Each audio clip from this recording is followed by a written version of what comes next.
Hello, hello, hello. Good afternoon. I used to get confused when we used to do the show at 12 o'clock and be like, is it morning still? So now we definitely know it is afternoon time. Welcome to the Givin Trouble Show. I am Lyrix. Hi, welcome, and I'm just Lisa, and this is our show. And we do this once a week. We used to do it twice a week, and then we were like, no, that's stupid. So we do it once a week, right here live on Facebook and sometimes YouTube. And we basically just sit here and talk shit. So I hope you're up for it. I hope you are, because we're Okay. about to get it on, right? So, Lisa, what have you, as we always ask, the first thing we do is we reconnect. Lisa and I don't see each other as much as we used to because we are independent people with lives and busyness and all of this. So it's so great to see you every week. I have an excuse to stalk you, mind your business, right? So what have you been up to this week? Well, I have been really busy actually. I have been shooting videos this week for a project to create comedy videos for Bocas as the fillers, and Right. it's my first time directing video. Hey Iris, Hi. how you doing? It's just me and Iris alone today, so there will be interruptions. Don't I'm worry, just I had a whole 3-year-old on You're set with me on fine. Monday and yesterday, so I'm kind of like, yeah, okay, them kids. and who is this? I know you sent me this picture of some of the people you're working with. I don't know them. Maybe they're horrible, always doing things without me. I don't know how I feel about that yet. Like I know it's okay, but I don't know how I feel about it. So who are these people? So Why you are you you working with them? you They look actually know horrible. these people. They're wonderful. So yesterday we were shooting puppets with the wonderful Dr. Danielle Elliott, who is a Right. puppeteer. I need And tea. so the character that the girl, so Danielle is on the extreme left of this photo, Yes, this is Daniel here. and then next to her is Daniel. Alicia. I'm rubbing Daniel's shoulder now. Alicia Bartels. She is This an is actor, Lisa. performer, writer, and He's she's working. stroking her hair. Oh my God. And I'm sure she'd like that in real life. I've always wanted to stroke her hair. She is so beautiful, and her hair is And she might break amazing. your hand though. But Oh my but that's goodness. Alicia. And so she's playing a character called the Bookie Monster, Mm-hmm. the Bookcessor. And Book. next to her is Carissa Babwa, who is our handy dandy camera person and Ooh. also is going to be directing and editing tomorrow's shoot, Yes, I'm tomorrow's video, which we're stroking shooting Carissa's tomorrow. shoulder. Everybody got a little stroke from the Lyrix. There you go. Yeah. They So it have was now really been cool. knighted. Yeah. It was a really cool shoot yesterday.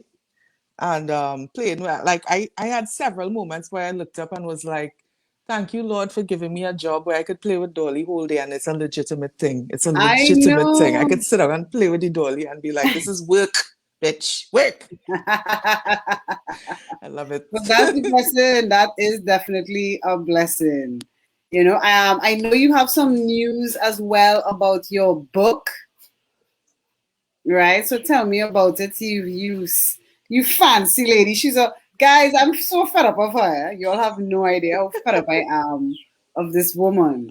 Okay, she's a freaking published author, right? She's producing, directing, and scripting her own shorts that she's doing for Bocas LitFest coming up next month. It's next month? Yeah. Coming up next month. So, and you know what's the worst part of all of this? She's doing it without me, y'all. Not one word in that book I wrote, and she publishing it. I don't know. I don't I don't know know. how I could have done it. I don't know. I don't know. But I got an unboxing picture today. My publishers in the UK, that's Myriad Editions, sent me an unboxing picture of my book. It's in a box. It's in Your a book in a box. box. My book, As they say in Guyana, it's a box. It is indeed a box, a book. It's a box, a box. So I am, looking forward to this. Looking Wow, forward. guys, how many of you out there dream of being a writer and having this moment where you get your first shipment or shipments of books and you open it and in there is like all these copies of your book that people are going to buy, and that is, Lisa, congrats, my dear. That is, I Thank mean, I know I've you. said it there, but it's, you know, and the envy driving me too, the envy, you know. Hi, Sean. Hola, Sean. Sean, I want to say Sean Riaz, he draws, he's an illustrator, and he's had this whole Ives of March series going on his Insta. It is so cute. Yes. He's so cute. Go follow Sean on Instagram. It is worth it. Yeah, Sean, Shaun, right? Sean Riaz with a Z. Just check the comments if you're not sure. If you're not sure. Yeah, he's really gifted. So yeah, so that's my week. I have one more shoot tomorrow. My girl, I am going to record a Zessa song tomorrow. A Zessa song? I am going to record a Zessa song tomorrow in the studio where K-Lion used to record. Okay. K-Lion is he was the big I Zessa. know K-Lion Malandros. Yes, K-Lion was the big Zessa musician, the Zessa K-Lion, artist. the real Melandros. That's the one. So I'm making this book Zessa video in the home of the Zessa track. Wow. With the Zessa music video queen and the Zessa producer extraordinaire. So if this comes out shitty, it's all on me. And that's the part I'm just having a production partner for. The buck stops here, guys. Well, if it comes out shitty, because I am not involved, I will in no way feel validated. That something you did without me came out shitty. Like that, I would not feel better about things if that was the case. Well, let's just say there's a lot of room for error in this project. I hear that. Anybody asked to do it, but I hear that. I mean, exciting.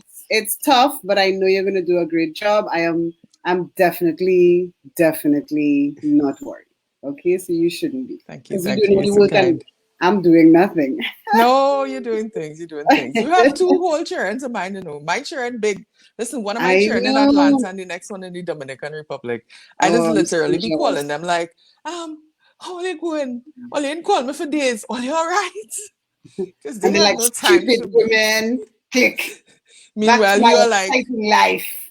A mosquito fell in my child's lunch. I need to go and change that bowl. I'm like, extra protein. Hi, David.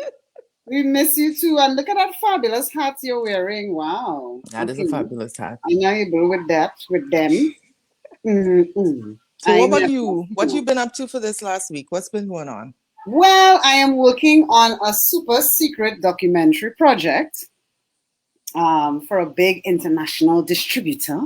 I'm a researcher, so I'm doing research and getting people to agree to be interviewed for this project. It's a weird kind of job because you have to like call people that you do not know, but who you may have seen in the news or on television, and say, "Hi, I'm a producer for so and so, and we would like you to be interviewed for this international documentary that's going to be all over the world." And they're like, some of them are like, "No, hell no." My dogs are going crazy. I don't know what's happening. Somebody's outside. And then some people are like, and then some people are like, okay, no problem, sounds interesting. So it's really exciting, and I'm getting to meet a whole different group of people that I don't know and I've never met, who are influential and powerful in different industries. So I love it. I can't complain at all. You know, it's going really good. And I've been working on a new show, a Fem Com show. I don't know why you're opening your mouth because we just talked about it. You are hilarious. Pantomime, what's that? Mime Lisa is winning, eh? We need to do like a 10 minutes of you just miming reactions to things because that was getting on real bad for a second there. The dogs are shouting, and I can't subject you all to that noise. Well, you know what they say, eh? What do they say? Invention is necessity, mother. Yes, right. But no, I'm really keen to talk about the show that you're thinking about doing. I mean, Yes. I have not now, guys, in this, well, folks, in this comedy partnership, we have I who have 20 years of experience or more as a writer, and we have Lyrix who has 20 years of experience or more as a performer. So you'd understand things are a little bit unbalanced in that scale. So when Lyrix takes the stage, I'm just like, where's the hole that I can go and fall into? Because I'm so shitty Oh. compared.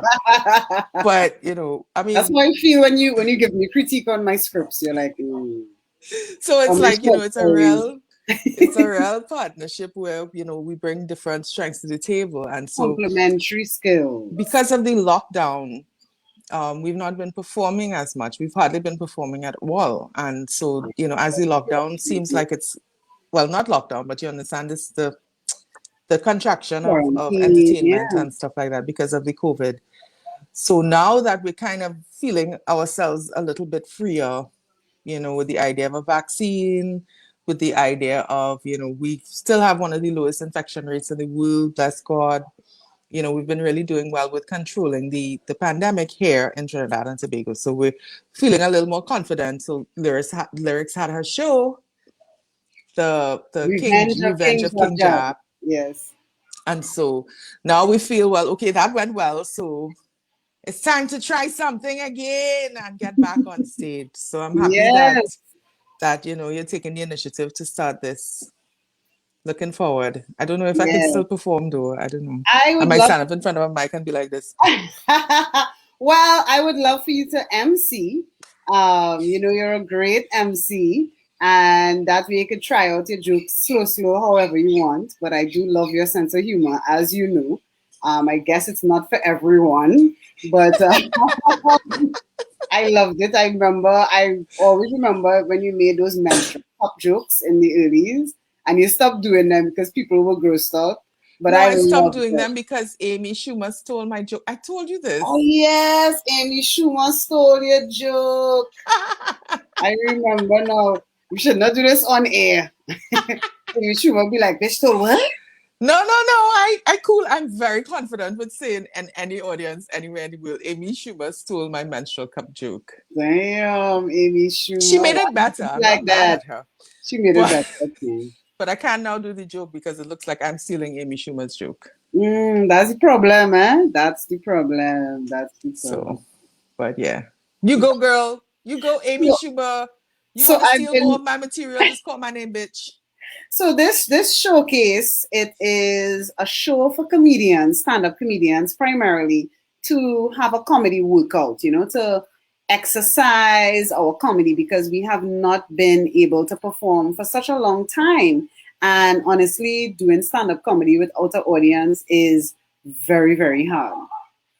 The few opportunities that we have had to perform have been what I would call like premium or paid opportunities.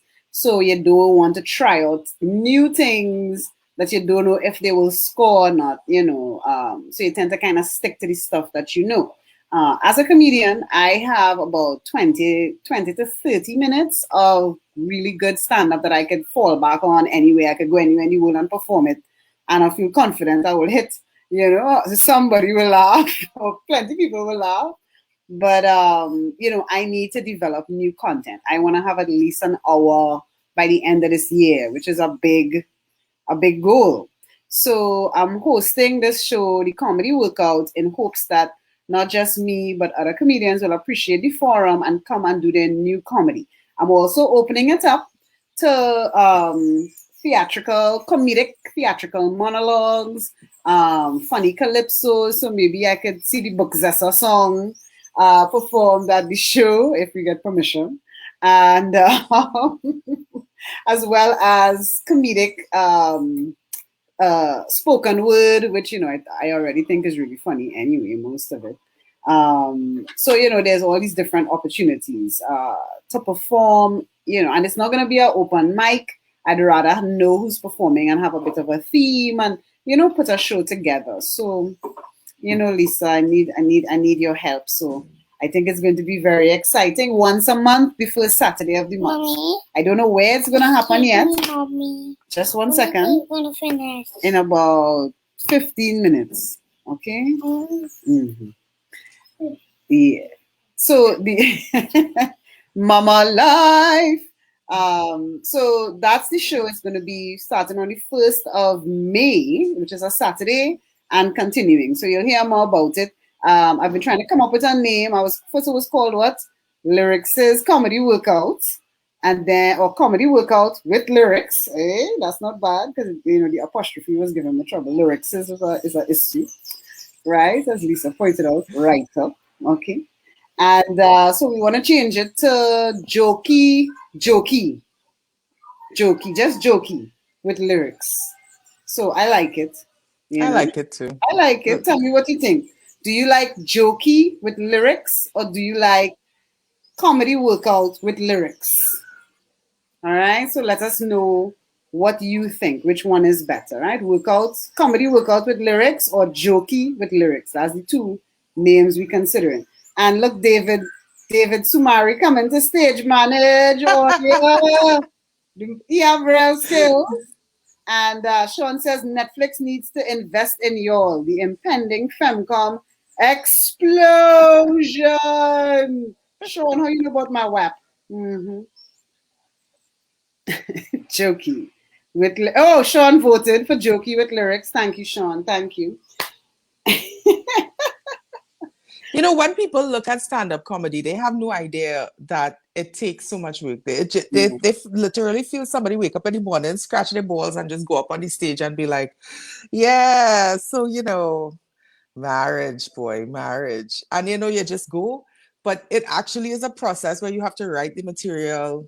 You have to work on the material over and over and over and over because... This is one of my joke books where I write down joke ideas, right? Oh gosh, my whole thing, right? All of that. This is another one that I write a different kind of joke in. She's also a slight notebook. I'm sick. I have a problem. I'll admit. I have a problem, right? But all of this is jokes and joke ideas, right? And these are the two books that I am currently writing in. Yeah, no, it's a lot, the process, and then when you've written, you have to go on different stages with different audiences and really perfect that timing because I don't know, it is not like you're merely memorizing the material, but you're learning the weight and texture of it so that no matter what the audience energy is, you can adapt and you can shift and it's hard and it's a lot of work, and I really respect you for being able to, because I get bored after I've done a bit 3 times. I have no interest in playing it again, none. I'm just like, yeah, that's done, okay, move on. But that's not how you develop the work. You really have to do it over and over, and without a stage where we can actually do that. A lot of comedians are struggling trying to figure it out. Well, people are doing video content, and that's great. I love the show, but it's nothing like a stand-up performance. Yeah, or even like a regular show. You might look at like the Daily Show or so. You watch those shows, you see Trevor Noah, one of these guys there, you don't realize it's 40 writers in a room, churning out ideas, 20, going to work every day like normal, working late like everybody else, just churning out ideas and jokes and premises and scripts. And then they pick the best of that, and still it's kind of so, at times. So, I mean, guys, comedy is big business, and, we want our share. We're going to get our bag, Lisa. We're going to get our bag. What is it, the joke you have for the bag again? The Things. Things. That joke is about my boobs, right? Because I realize I am really struggling with cleavage. Like, I need some push-up bras. Like, I just see people on TV, right? And they have, oh, you see, look, I'm not even going to try. My cleavage game is whack. Okay, I need some push-up bras because when I was younger, these things used to knock me in my chin when I turned my head. But now I'm a little older, they're a little lower down, you know. But they used to bring home the bacon. I used to leave my house with $0 and 0 cents and come back home with things. Not no little bit of things, you know. Box and bag and all kind of thing. Pushing thing through the door when I come home. That's what you get when the boobs, when the cleavage on point, okay? I used to go home going, ho, ho, ho. Because that's how I used to get my things. You know, you walk in the back into the door with a bag on your back. Ho, ho, ho. Yeah. So, you know, she's done that joke 27 million times. And I'm like, it's still funny every time she does it. But for me as a performer, I don't, you know, I just don't have the, like, I literally get bored. I'm like, yeah, but I did this joke already. Oh. I don't get it, right? I totally don't get it. Well, it's about going back into the joke and doing it differently, you know. Rafi says her cleavage game is whack. I disagree, Rafi. Your cleavage is magnificent. It is magnificent. It has always been magnificent. And every time I see you, all I think about is... Okay, so please never say that again. So, David says cleavage game still on point. I know. David. I know, I've seen that. Yes. So like my cleavage, right? So I have boobs that don't really like each other. So I have like one on this side and then the one on this side. And then, you know, where they kind of supposed to kind of do that? Mine don't. They're just like, bitch. I don't know. I don't want to talk to you. So that I have this huge gap between my boobs. Like my cleavage is like you can place a flat palm. Well, technically speaking, that means you have good cleavage because if you have big cleavage, because cleavage is the space between your breasts, right? Yeah. So you have big cleavage, and I have some size cleavage. No. It doesn't work. Like the geodynamics of this cleavage don't work the way they're supposed to. So my boobs are there like fighting. Like, you know, you have a sister and you don't really talk to she and you're all in the same place and you're not talking. That's my two breasts like that. Oh my God. So that nice little, you know, gold, Lisa, this is gold. This is gold. Never happens.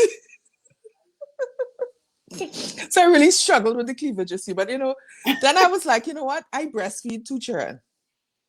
And I didn't do it for no 6 months and stuff. I took about years of breastfeeding. Oh, don't tell me. My children was biting me with full mouth of teeth by the time I stopped. I took 1 to 3 and I took the next one to 4. Everybody was like, nah, Lyrix. 3 after 3, I had to stop. You know, when they're old enough to write a note and say, Mommy, can I please have some tatats? It's time to stop. When they're calling you for tatats on the phone. Hello, Mommy, you say you're coming home, girl, because man need a snack.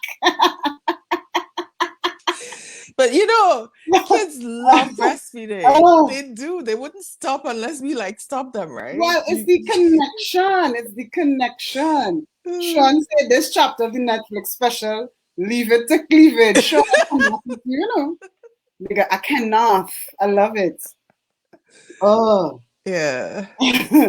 But this whole, but I'm really glad that you're doing the showcase. I think it's a great idea that we're doing the showcase. I think it's a great idea, and you know, I'll support you and by the way to bring it to fruition. You know, I got you, boo. So we had a topic today, and I want to get to it, even though we only have like 5 minutes left.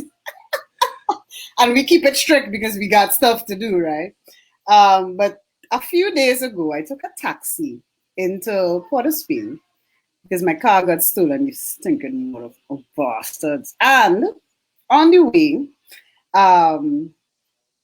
I started chatting with the taxi driver. And while we're going on the road, this driver starts telling me the story. It started off light, And as it always does, right? Everybody here has had a heart-to-heart with a taxi driver. I'm 100% sure, right? Taxi drivers is getting freest therapy it have out, right? Passengers, sympathetic passengers. So he ended up telling me the story about his girlfriend or his child mother who left him with the child at when the child was 3 months old. And since then, he has been the child's sole caregiver. And because he was in a new relationship or something, and despite the fact that he was taking care of the child, she brought him up on maintenance and then just did not turn up to court. So she was kind of wasting his time, you know? And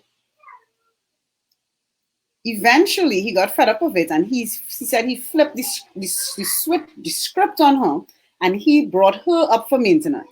She didn't turn up to court, so she had a warrant put out on her, and then she was arrested for 1 day.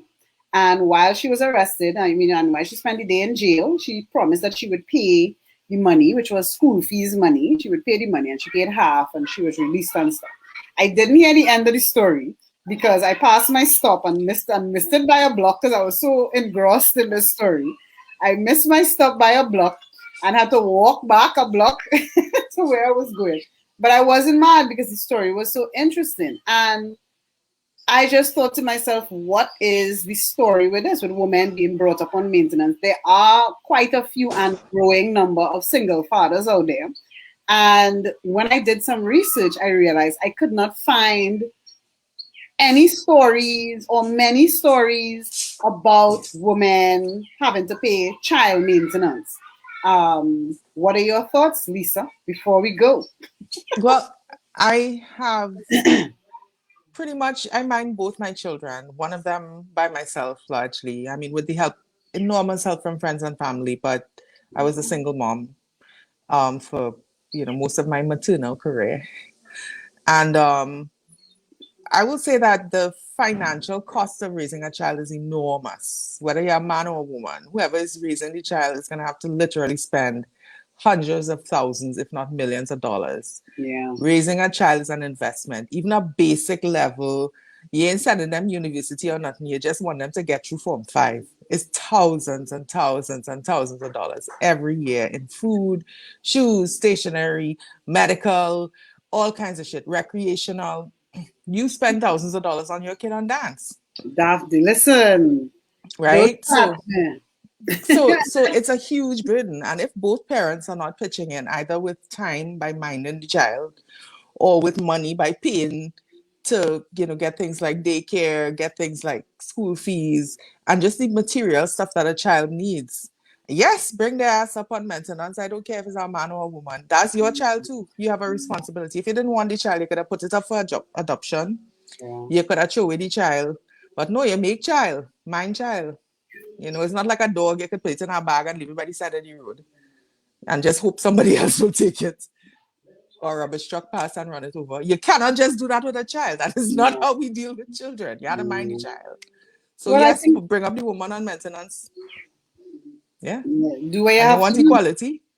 Take equality. And I think it's so important to stress that equality is not a switching of places in terms of the oppression. Could you hold 1 second? Sure.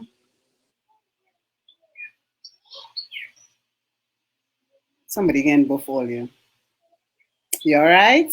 They're just really loud. You want me to come over there? You want me to come over there and start something? I have real rage. They know when I sit down in this corner working and they're supposed to be quiet, but I hear all kind of thing. Well, all kinds of noises. I get interrupted about 8 times already, so I cannot complain. Right? But what I will say on the matter of women paying maintenance is it is fair that if the man is doing the majority of the child rearing in terms of living, getting the child to and from all activities, school, expectation, eating, feeding, dressing, managing, all of those things, which is an enormous amount of work that went unrecognized for a very long time. And perhaps now that men are participating, are being allowed to participate in the raising of children in a much more equitable way, on a better level. maybe now we'll get more focused on that work and the value of that work and the value that that work adds to society, you know. But as Sean says, he agrees with you, Lisa.